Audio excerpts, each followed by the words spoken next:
cash now! This is perfect. Muggers are like superhero 101. Whoa! Well, our work here is done. You ready to suit up? Oh, yeah. I'm ready for my super suit. You stretch, it stretches. When you squish, it squishes. Squishes into something but ugly. You have the makings of a hero. Wear that or fight crime naked. Don't fight crime naked. Flash, all new this Tuesday at 8/7 Central. Hey everybody, we got a whole bunch of new Flash to break down, and there's a bunch of stuff in the episode they don't include in the promo. It was pitched to me as a Council of Wells episode, which is basically them doing Rick and Morty doing Marvel. So I'll explain the Marvel Rick and Morty Easter eggs, but this promo mostly focuses on Ralph Dibny getting his first version of the comic book costume. So if you're finding me for the first time, be sure to subscribe to get everything. There'll be giveaway stuff at the end of the video too. But just to start with the actual footage that they drop, so they're mostly doing this Night at the Museum style, like you see them getting thrown through walls here, things coming to life, the dinosaur comes to life behind them. The metahuman that they're trying to track down is another one of the bust metahumans that can animate inanimate objects, so you get the idea. They could probably bring pretty much anything in the museum to life. Like you see something standing behind the Flash here that looks kind of like a caveman that's just walking around. That's probably also from this museum. But the reason for the Council of Wells in the episode is because they have a problem that they can't solve on their own. It might have something to do with this Night at the Museum plotline that's going on between Barry and Elongated Man.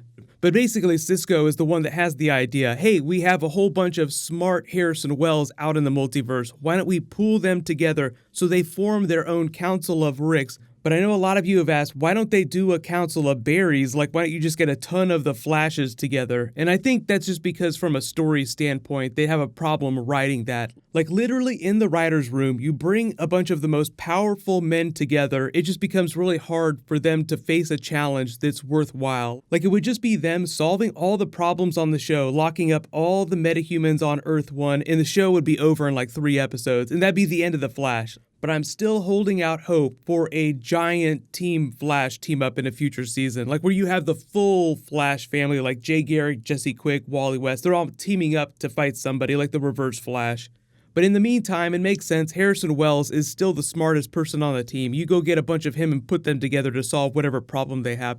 So they build their multiverse think tank. So obviously we're getting into thinker territory. The next episode after this is called Therefore I Am, as in cogito ergo sum, Latin for I think, therefore I am. So like it's a really big thinker episode. So they've really only been dedicating the last like 30 seconds and beginning 30 seconds of episodes to thinker stuff this season. This is when they really start to push into that storyline. They kind of did the same thing last season with Savitar, where you got the reveal in episode 6, then Savitar proceeds to kick Barry's ass in a big action set piece during episode 7, and then they really start focusing on the Savitar plotline. So I'm assuming the same sort of paradigm this year with the Thinker. Like they started to learn about him, they talked about DeVoe at the beginning of last week's episode, so if you're waiting for the real storyline to start happening, that's when. But I'm expecting the crossover episode to be sort of a break in that. That tends to be its own thing. It'll be like a 4-hour movie. So my crossover videos will be a little bit different, but I'll try to differentiate the crossover storyline from what like the main storyline is on all the other TV shows.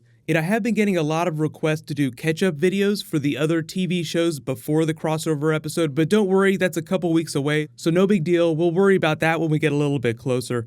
But if you don't watch Rick and Morty, the Council of Ricks is something that's actually inspired by the Council of Reeds, which is a Marvel thing, which is basically just a bunch of versions of Reed Richards that got together to form a multiverse think tank. So really the challenge of the episode almost becomes secondary to the fun of seeing all the different versions of that character. That's the whole reason why you do something like that. Just the joy of trying to figure out what each of those characters are inspired by. And the way Tom Cavanaugh said it is that some of them are inspired by comic book characters, some of them are based on some real-life Hollywood tropes, but he did say this funny thing at a Comic-Con panel a couple years ago where he has this goal to get the number of different versions of Harrison Wells that he plays before the show ends to get to triple digits. So just imagine that by the time we get to season 8, season 9, there'll be like 100 different versions of Harrison Wells. We'll see how close he gets to that number. Of course, the easiest way to do that is just to do a Council of Wells episode once per season. But if you haven't seen that Rick and Morty episode, the last big Council of Ricks episode was season 3, episode 7. So I'll link that video at the end of this because it is one of the best episodes of the season. Oh, sorry, I was expecting... A Rick partner? Lesson 1, rookie. Expect the unexpected. Now get in.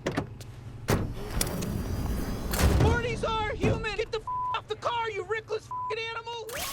But I just found out that I'm going to be seeing Justice League next Monday. The embargo is up on Wednesday, so that's when my non-spoilery review will post. So far, things are looking okay, but I'll be really interested to see what the movie actually looks like. And Jason Momoa confirmed that there is a post-credits scene, so I'll do a couple of Justice League videos in the next couple of days, but I won't actually be seeing the movie till next Monday as of me posting this video. But if you didn't see it, there was a bunch of new details about what's going on with the Bruce Wayne Batman of the Flash and Arrowverse. So I might do that tomorrow, but I have some new Superman Justice League that I'll post later tonight.